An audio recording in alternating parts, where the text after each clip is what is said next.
Señor,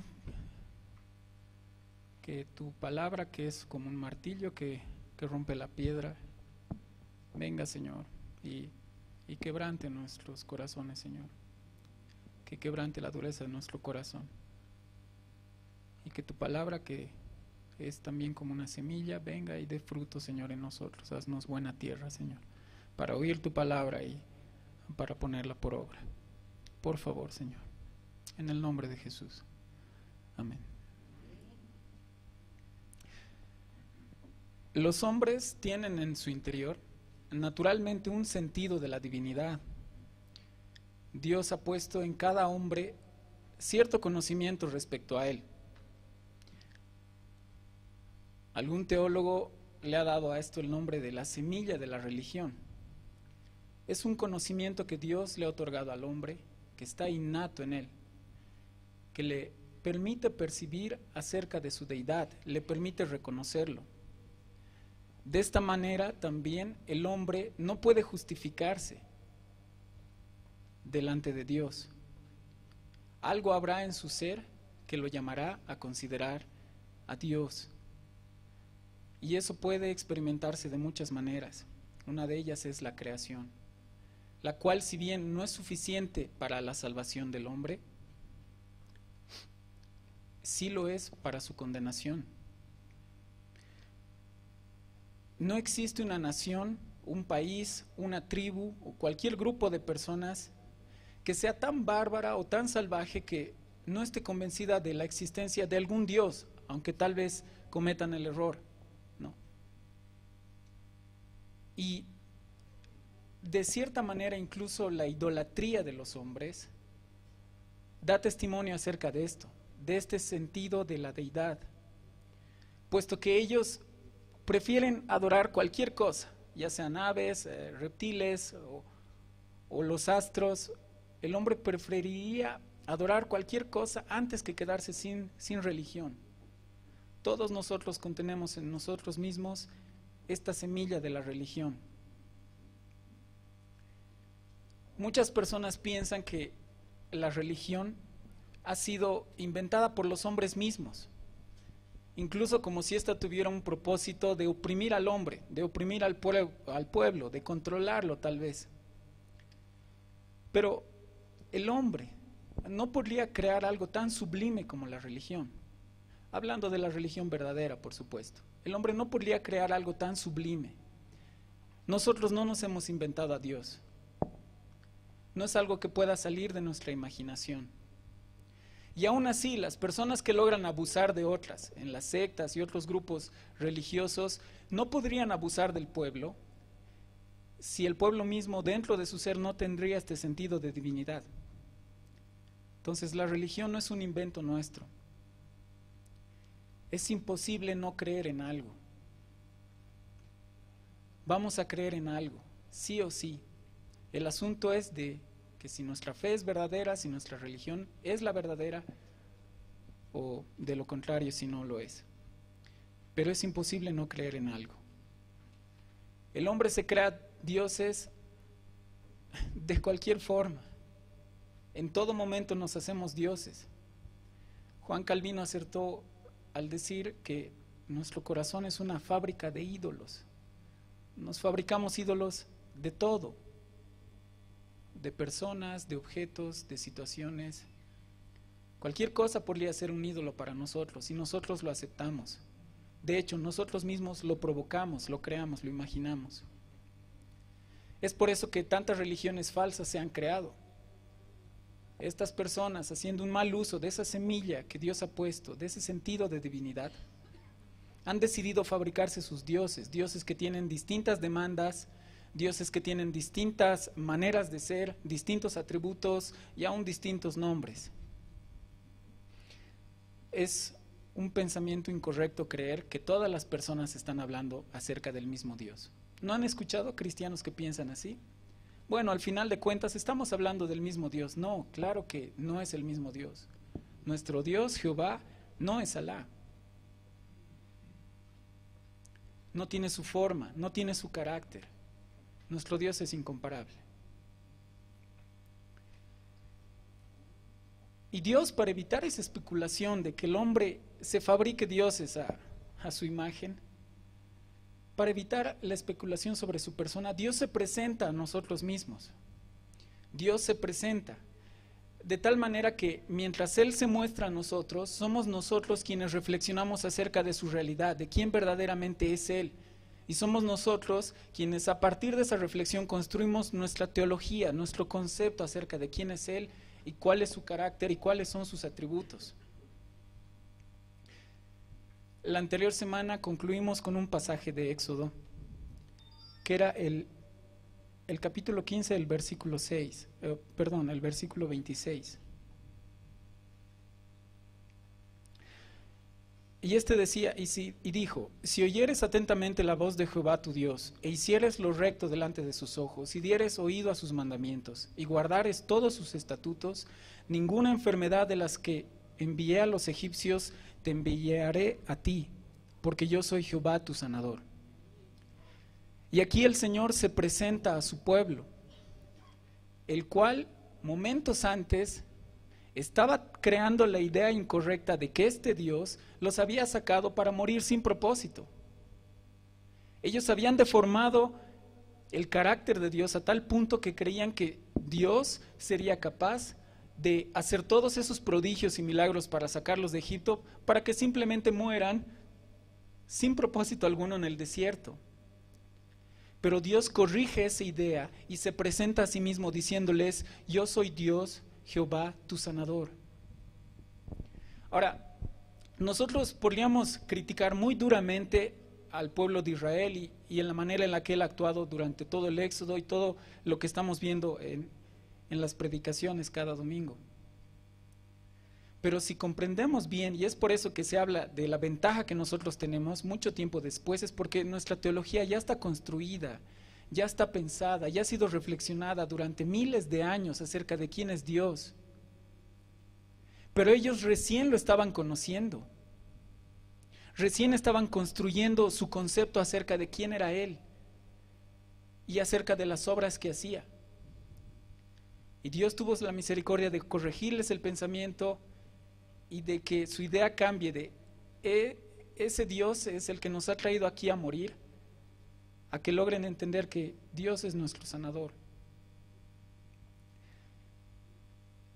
Como dije, si bien podemos ser muy críticos con este pueblo, nosotros, aún ahora, a pesar de la ventaja que tenemos, cometemos los mismos errores y deformamos a Dios de su verdadera identidad.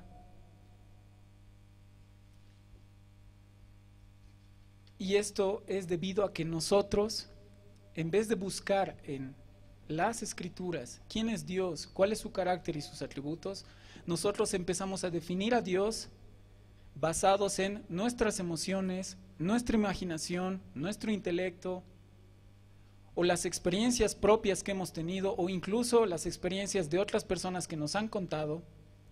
Nosotros empezamos a definir a Dios a través de ideologías del mundo, doctrinas creadas por hombres, filosofías huecas.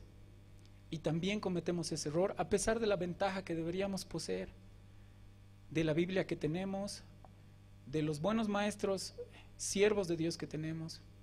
A pesar de esa ventaja, nosotros cometemos este error de deformar a Dios.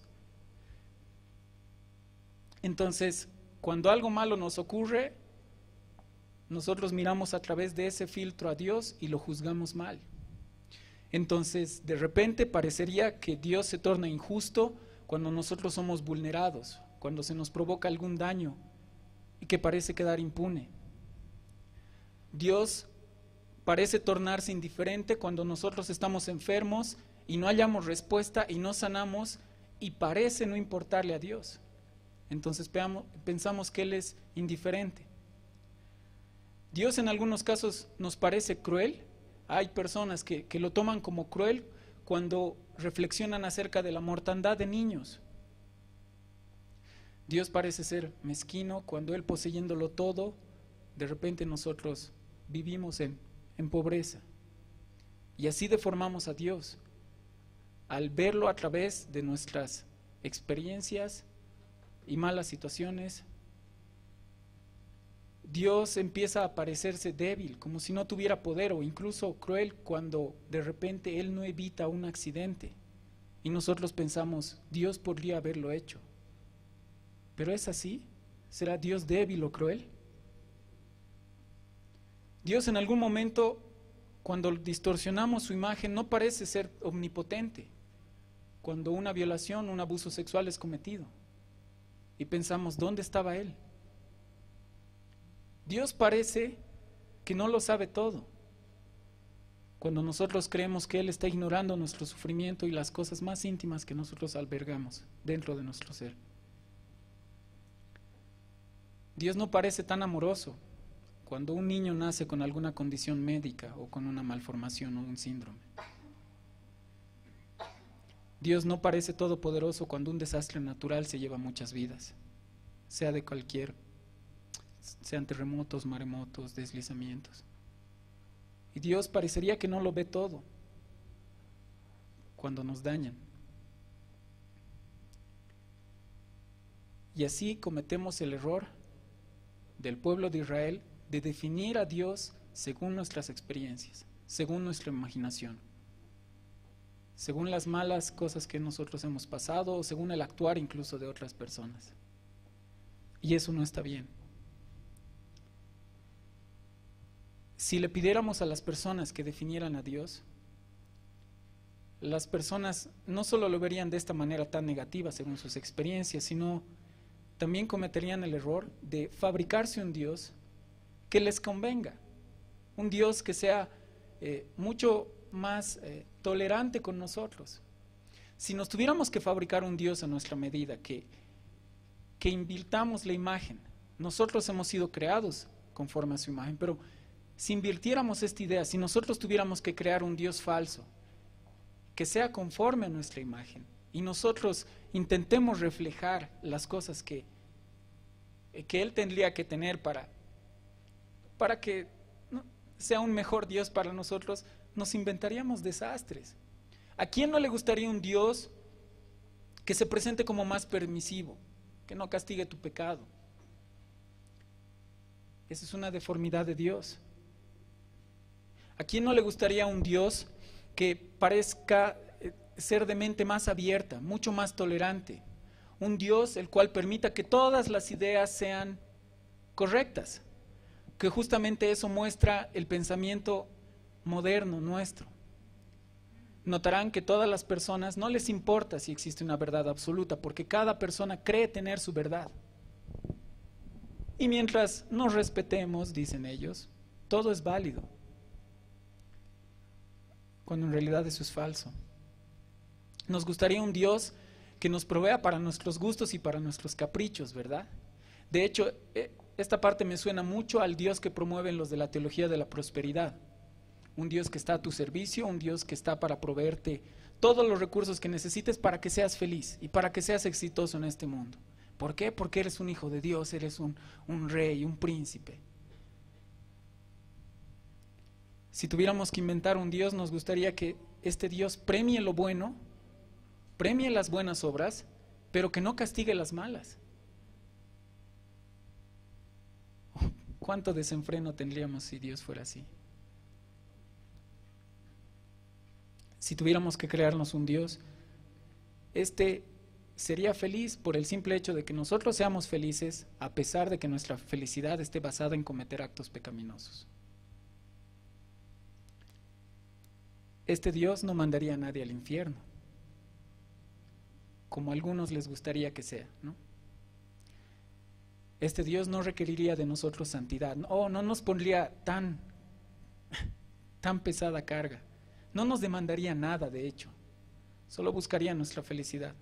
Este Dios nos daría el éxito, aunque sea mundano, ignorando el hecho de que Dios nos dice de qué sirve que nosotros ganemos todo el mundo y perdamos nuestra alma. Pero bueno, ese sería un Dios muy mundano, ¿verdad? Si nosotros tuviéramos que crear un Dios, hagamos el ejercicio de reflexionar. ¿Qué atributos tendría que tener Dios para ser Dios? ¿Qué características tendría que ser? ¿Alguien piensa en algo? Un Dios bueno, pero no esa caricatura que acabamos de hacer o decir. ¿Perdón? Tendría que ser misericordioso, ¿no? ¿Se imaginan un ser que tenga tanto poder y que no tenga misericordia? Estaríamos fritos, ¿no? ¿Qué atributos más tendría que poseer este Dios? Tendría que ser justicia, ¿no? Un ser que tiene tanto poder y que sea cruel, que no haga justicia, sería un tirano, ¿verdad? ¿Algún atributo más? Santo. Lleno de amor. Sí, que haga el bien, ¿no? Que sea bondadoso, que dé el bien. Podríamos pensar aquí todas las mejores virtudes y de seguro acertaríamos, porque Dios es todo el bien. Pero tendríamos que pensar en cada una de estas virtudes y elevarlas a la máxima potencia, porque su justicia no se acabaría. Si Dios es Dios, tendría que ser un Dios soberano, un Dios que no pierde el control de nada. Si Dios es Dios, tiene que ser soberano sobre todas las cosas, tiene que tener control absoluto, de lo contrario no sería Dios. Debe tener control sobre todo. Lo bueno es de que Dios no nos permite la especulación. Así que todo esto era un simple ejercicio de quién nos gustaría que sea Dios o quién tendría que ser, o cuáles serían los atributos característicos de Dios. Pero Él no nos permite la especulación, Él se presenta a sí mismo en su palabra. Así como hemos leído Éxodo 15:26, Él presentándose a su pueblo para corregir la idea de que era un Dios que los ha sacado a morir simplemente, Él corrige la idea y les dice, yo soy Jehová tu sanador. Entonces este pueblo estaba construyendo su teología. ¿Qué antecedentes tiene? ¿Qué sabía el pueblo? Porque nosotros ahora tenemos la Biblia completa, tenemos muchos maestros, tenemos seminarios, tenemos muchas cosas que nos pueden aportar conocimiento acerca de quién es Dios. Pero ese pueblo no, carecía de eso. Entonces, ¿qué cosas habían escuchado acerca de Dios? Bueno, pues tenemos estos antecedentes. A Abraham, él en Génesis 15:1 le dijo, yo soy tu escudo. Ya se estaba presentando Dios a los hombres. En Génesis 35:11 a Jacob, él le dice, yo soy el Dios omnipotente. En Génesis 46:3 le dice, yo soy Dios, el Dios de tu padre. Y a Moisés en Éxodo 3:14 le dice, yo soy el que soy, presentándose como el autoexistente en sí mismo, aquel que tiene vida en sí mismo y que no es dependiente de nadie. Y no solo Él se presenta dando adjetivos acerca de sí mismo, también sus obras hablan acerca de Él, hablan acerca de su carácter, de su persona. En Éxodo 6:6, Él les dice, yo soy Jehová, y yo os sacaré de debajo de las tareas pesadas de Egipto, y os libraré de su servidumbre, y os redimiré con brazo extendido y con juicios grandes. Ya se estaba presentando al pueblo como aquel que los iba a sacar.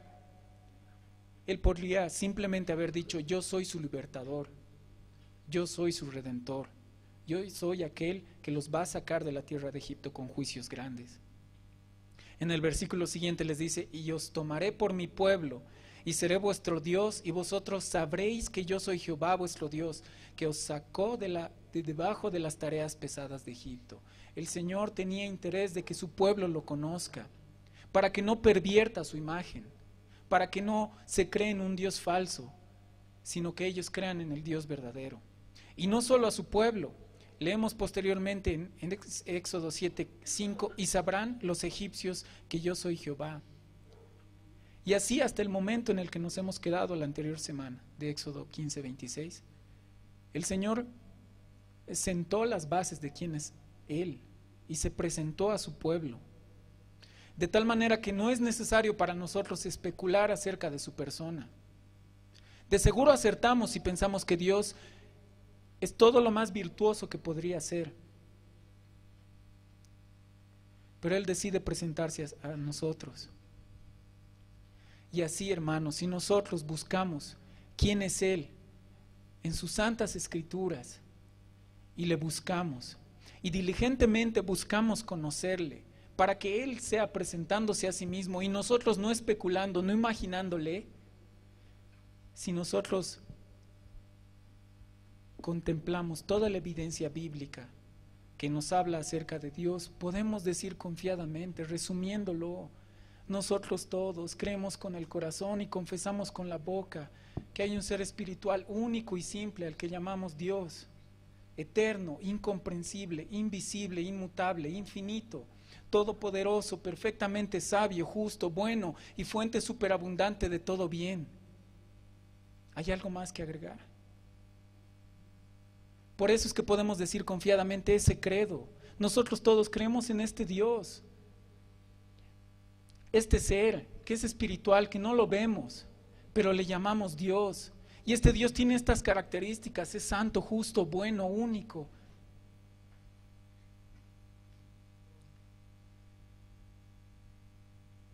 De seguro todos nosotros anhelaríamos mucho tener un encuentro, una experiencia, incluso del tipo sobrenatural con Dios, ¿verdad? Para ser honesto, yo le he pedido muchas veces estar delante de Dios. Claro, en la insensatez mía, pensando que es algo muy, no sé, muy superficial. Pero sí, lo he pedido muchas veces. He pedido muchas veces escuchar su voz, aún audiblemente. Pero en lo que no me puse a pensar, es de que viendo la evidencia bíblica, muchos de estos encuentros que hombres tuvieron con Dios, fueron, como dice el fallecido teólogo R.C. Sproul, fueron traumáticos.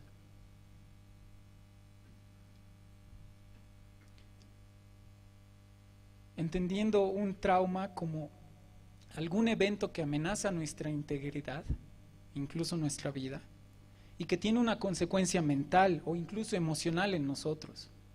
Tenemos muchos traumas, ¿verdad? Nosotros de chiquito nos pasan tantas cosas y afectan nuestra mente, nuestras emociones, y aún ahora solemos tener situaciones en las que somos confrontados con algo que es muy difícil de lidiar y afecta nuestra mentalidad y afecta nuestras emociones, aún nuestro estado anímico. Entonces, todos estos encuentros que estos hombres, a pesar de ser hombres que nosotros consideramos muy santos, muy íntegros, han tenido con Dios, han tenido esta característica de ser traumáticos. ¿Por qué? Porque han estado delante de un Dios que es santo. Ahora, la mayoría de nosotros solamente reducimos la santidad de Dios a creer que esto nos habla simplemente de su rectitud o de su pureza. Esos son elementos de la santidad, son elementos que componen la santidad. Eso es cierto.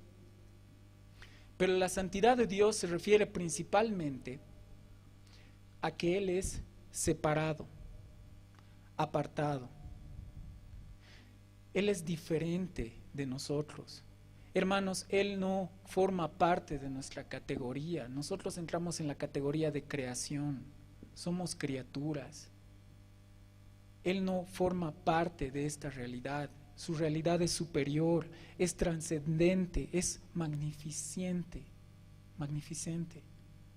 Dios es más alto y superior que todo lo creado. Su naturaleza es otra. Uno a veces suele ver imágenes en internet donde está Dios tal vez sosteniendo al mundo, mostrándole su amor, cuidándole, pero eso significaría que lo estaríamos metiendo a Él como más chiquito que todo el universo, ¿no? Su realidad es otra, su trascendencia es otra, su naturaleza es otra. Ni siquiera podemos definirlo en tamaño, porque las palabras no se han creado para definir a Dios, se quedan cortas, se quedan pequeñas. Dios no pertenece a nuestra categoría, su naturaleza es distinta, Él no es un ser ordinario, es único.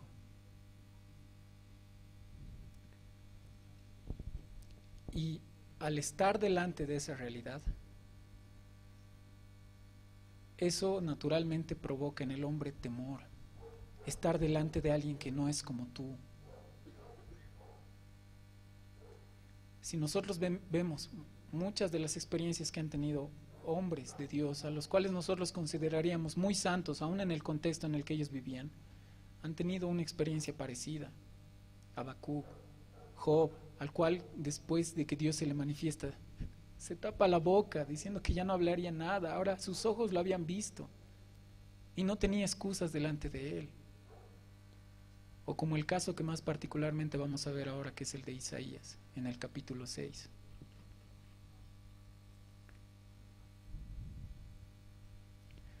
Isaías capítulo 6, versículo 1 dice: En el año que murió el rey Usías, vi yo al Señor sentado sobre un trono alto y sublime, y sus faldas llenaban el templo. Por encima de él había serafines, cada uno tenía 6 alas, con 2 cubrían sus rostros, con 2 cubrían sus pies, y con 2 volaban. El uno al otro daba voces diciendo: Santo, Santo, Santo, Jehová de los ejércitos. Toda la tierra está llena de su gloria. Y los quiciales, estos los umbrales, de las puertas se estremecieron con la voz del que clamaba, y la casa se llenó de humo. Y entonces dije: ay de mí, que soy muerto, porque siendo hombre inmundo, de labios y habitando en medio de pueblo que tiene labios inmundos, han visto mis ojos al Rey, Jehová de los ejércitos. Isaías tuvo este encuentro con la santidad de Dios. Y la reacción que tuvo es exclamar: ay de mí, que soy muerto, porque siendo hombre inmundo de labios y habitando en medio de pueblo que tiene labios inmundos, han visto mis ojos al Rey Jehová de los ejércitos. Se ha hecho la categoría de que los profetas tenían, por así decirlo, básicamente 2 mensajes: un mensaje de bienaventuranza, de bendición, y un mensaje de condenación, un mensaje que auguraba la aflicción para su pueblo. Un ejemplo de esto lo tenemos en Mateo 5, cuando el Señor Jesucristo habla de las bienaventuranzas, del bienestar que Dios traería a las personas que actúan conforme a su palabra. Pero también en Mateo 23, si no me equivoco, se habla acerca de los ayes, hablando duramente a los fariseos: ay de ustedes, fariseos hipócritas, ay de ustedes, ay de ustedes.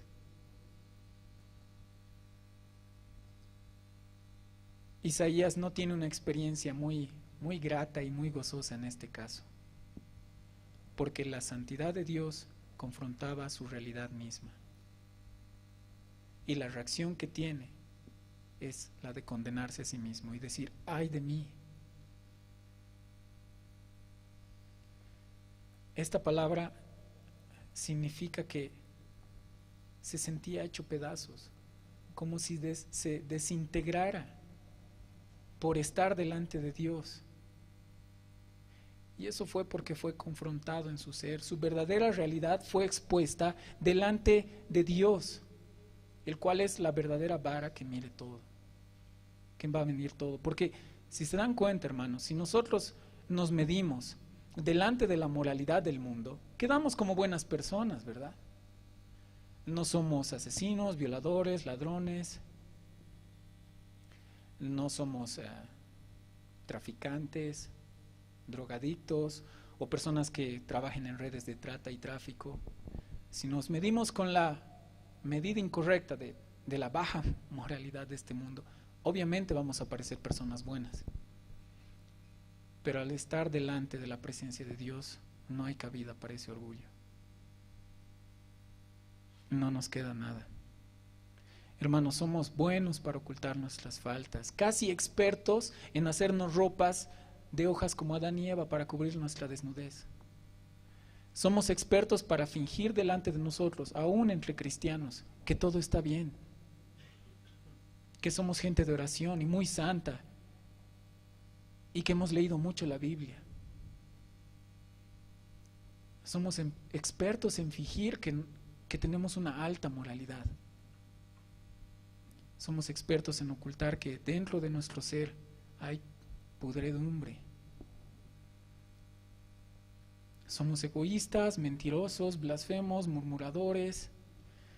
Hermanos, si se nos diera el poder, la capacidad de hacer cualquier cosa que queramos, sin pagar las consecuencias, nos desenfrenaríamos en gran manera. Si muchos de nosotros tuviéramos el poder de hacer muchas cosas, cometeríamos muchos pecados, muchos delitos, si tuviéramos la capacidad. Qué bueno que es Dios que nos refrena, ¿no? Pero ante esta verdad, hermanos, ¿cómo podemos lidiar con el versículo que dice, sin santidad nadie verá al Señor? De Hebreos 12:14. Y tú puedes excusarte. No, nosotros presbiterianos creemos en la seguridad de la salvación. Y dejar de un lado la responsabilidad. Esta verdad no va a dejar de ser verdad. Sin santidad nadie verá al Señor. Estás en camino de ver al Señor. Es una demanda para todos nosotros, la cual no podemos negar. El Señor nos está demandando santidad para poder estar delante de Él. Nada inmundo va a entrar delante de su presencia. Delante de Dios, ¿qué obra nos justificaría?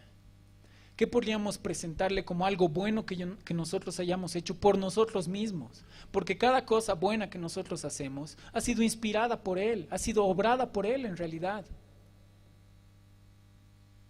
¿Cómo podríamos estar aún de pie delante de Dios cuando su realidad nos muestra la indignidad nuestra? Nos muestra que no valemos nada como creíamos. Pero ¿cuál es el mensaje del mundo ahora? Que nos amemos a nosotros mismos, ¿verdad? Usan mal el pasaje de que, bueno, si tenemos que amar a otros como a nosotros mismos, entonces nos amemos más. No, ese pasaje no está diciendo eso. No nos está diciendo que tengamos más aprecio por nosotros para que podamos tener aprecio por otros. Nos está diciendo que nosotros ya tenemos mucho aprecio por nosotros. Y que si solamente consideráramos a los demás con toda la consideración que nosotros nos tenemos a nosotros mismos, las cosas serían diferentes. El problema del hombre no es la baja autoestima, no es que el hombre se ama poco. El problema del hombre es que nos amamos mucho. Y al estar delante de Dios vemos que no valemos nada. Ahí no hay títulos. Ahí no hay adulación. Ahí no hay personas que te consideren como alguien bueno. Ahí estás tú y la luz de Dios reflejando toda la maldad de tu corazón.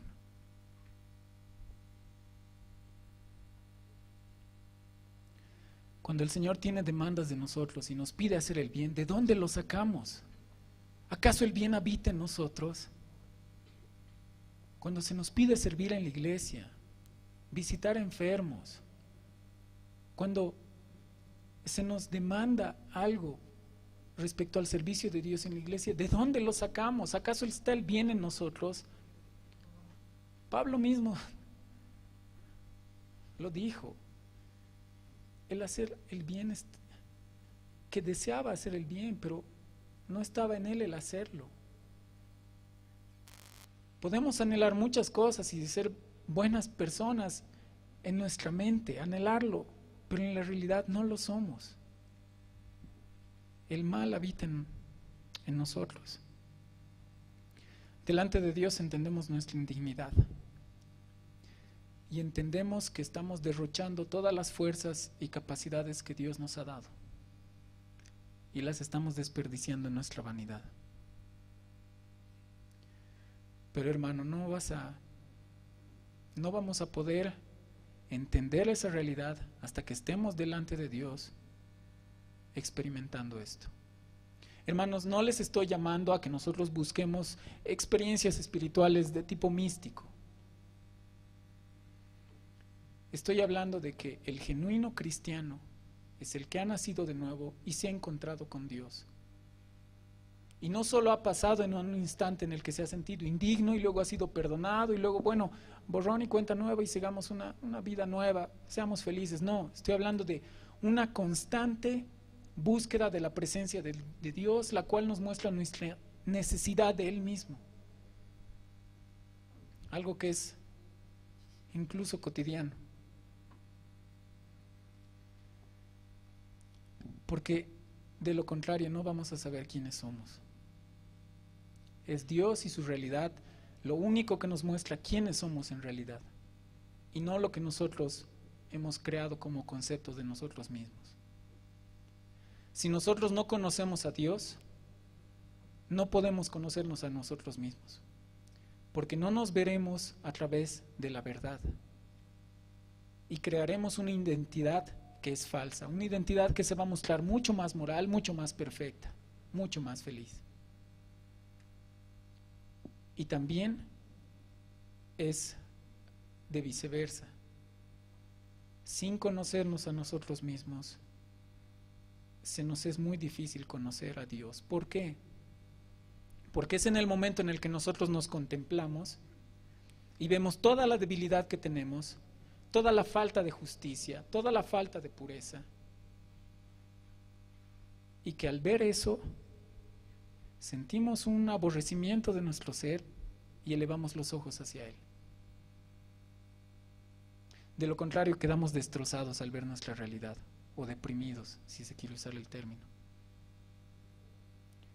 El considerar toda nuestra realidad y todo lo que nosotros somos nos lleva a alzar la vista hacia este ser que es todo lo contrario a nosotros. Cuando nosotros consideramos cuán débiles somos, Dios se muestra mucho más fuerte. Cuando nosotros consideramos toda nuestra impureza, podemos ver que Dios es luz y que no hay ninguna tiniebla en Él. Cuando nosotros nos consideramos en nuestra incapacidad, vemos que el Señor lo puede todo.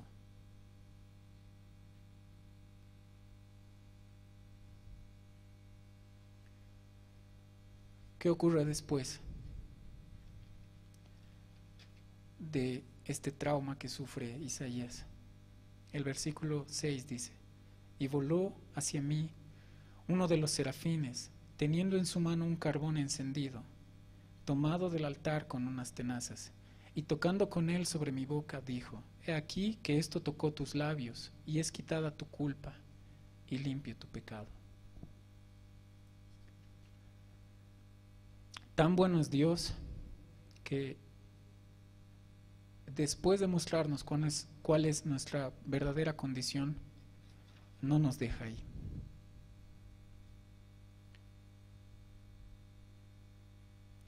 Sino que Él, por su bondad, nos santifica.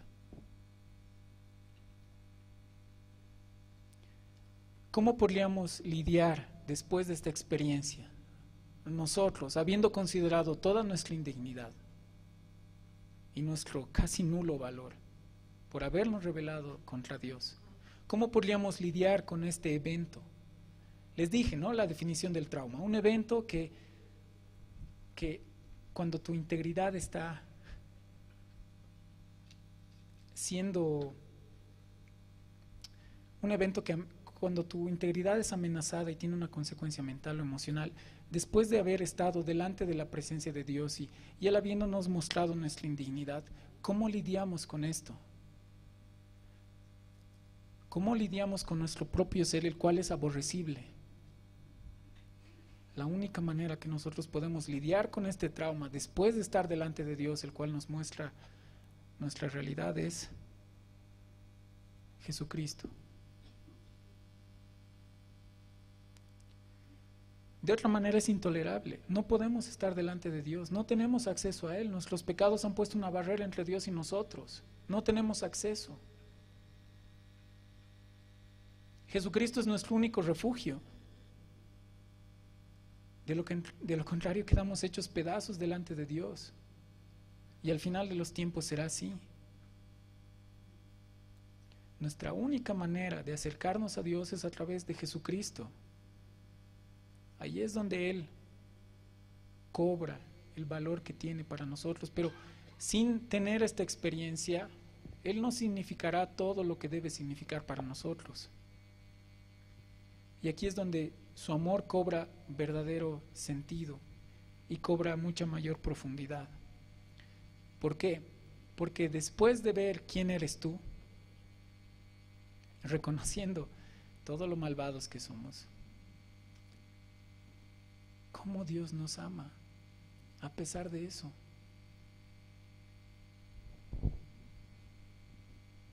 Notarán que esta es una idea muy distinta a cuando las personas creen que Dios les debe amor porque obviamente Él nos ha creado, tiene que sostener. No, qué insensatos. El Señor no nos debe todas esas cosas. ¿Cómo vemos a un niño caprichoso cuando les demanda cosas a sus papás? Es reprochable, ¿verdad? Pero si tú, después de ver quién eres realmente, luego a través de la fe, ves que Dios te ama, entiendes que eso es verdadero amor, porque te ama y nos ama a pesar de nosotros mismos, no a causa de nosotros.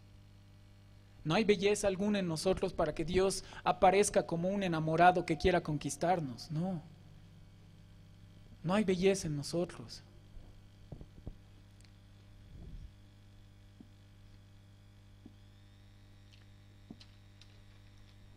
Y el Señor, por su bondad, nos santifica y nos otorga perdón.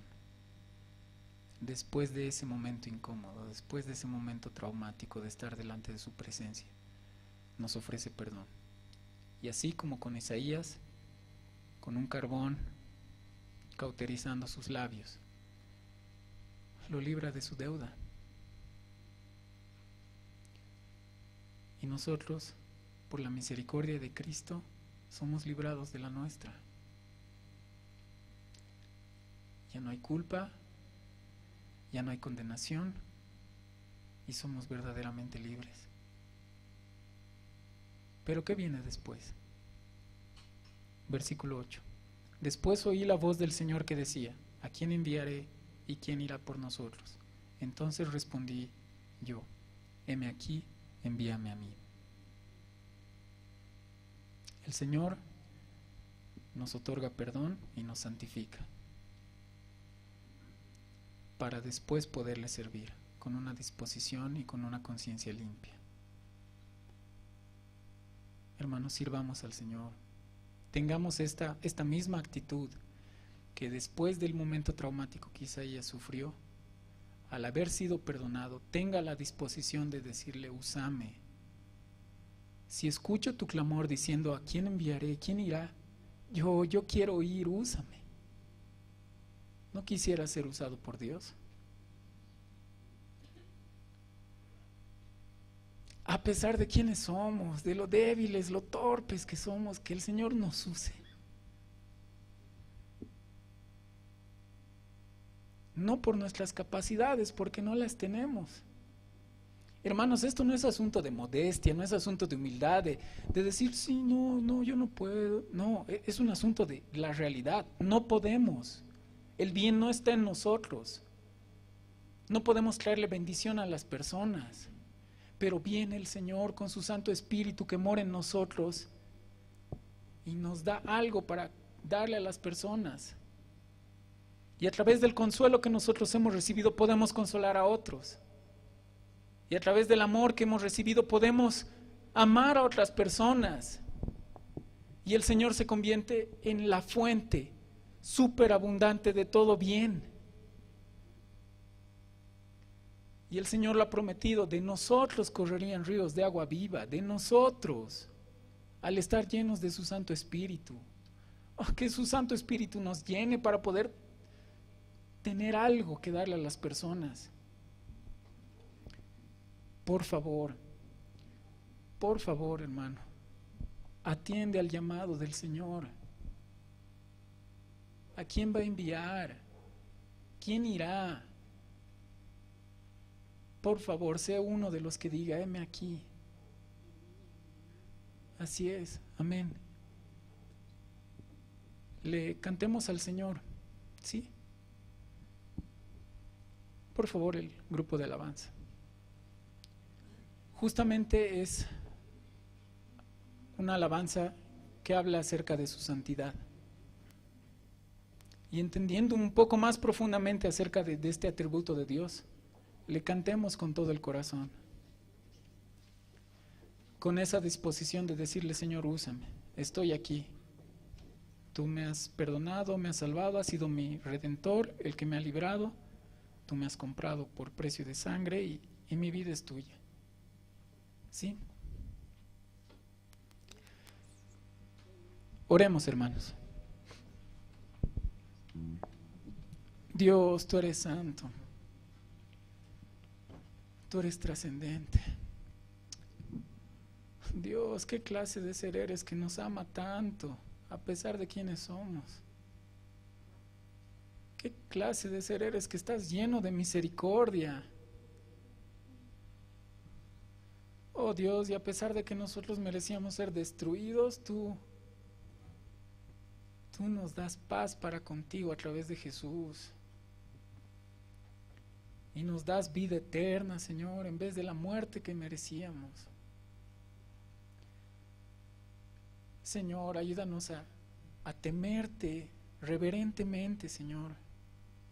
Ayúdanos a temer quién eres, ayúdanos a considerarte cuán grande, cuán magnífico eres, Señor. Que tú estás sobre todo, Señor. Que no eres como nosotros. Gracias por ver nuestra debilidad, nuestra fragilidad y ser nuestra fuerza. Gracias por ver nuestra enfermedad, Señor, y ser nuestra sanidad. Gracias, Señor, por ser en nosotros la capacidad que nos has dado. Señor, por favor, te ruego que a todos nosotros nos des esa actitud de servirte, esa disposición de estar delante de ti y después de ser perdonados y salvados, decirte, Señor, queremos servirte. Estamos aquí, Señor. Úsanos, usa esta iglesia, Señor, para tu gloria. Reconocemos, Señor, que tú eres santo. Tú eres santo sobre todas las cosas. Tú eres el Dios omnipotente. Estás en todo lugar, todo lo sabes, Señor. Tú eres toda la verdad, tú eres la vida, tú eres toda la bondad, toda la misericordia. Tu pureza es sin igual, Señor. Bendito seas, bendito sea tu nombre. Gracias por amarnos a pesar de quienes somos. En el nombre de Jesús. Amén.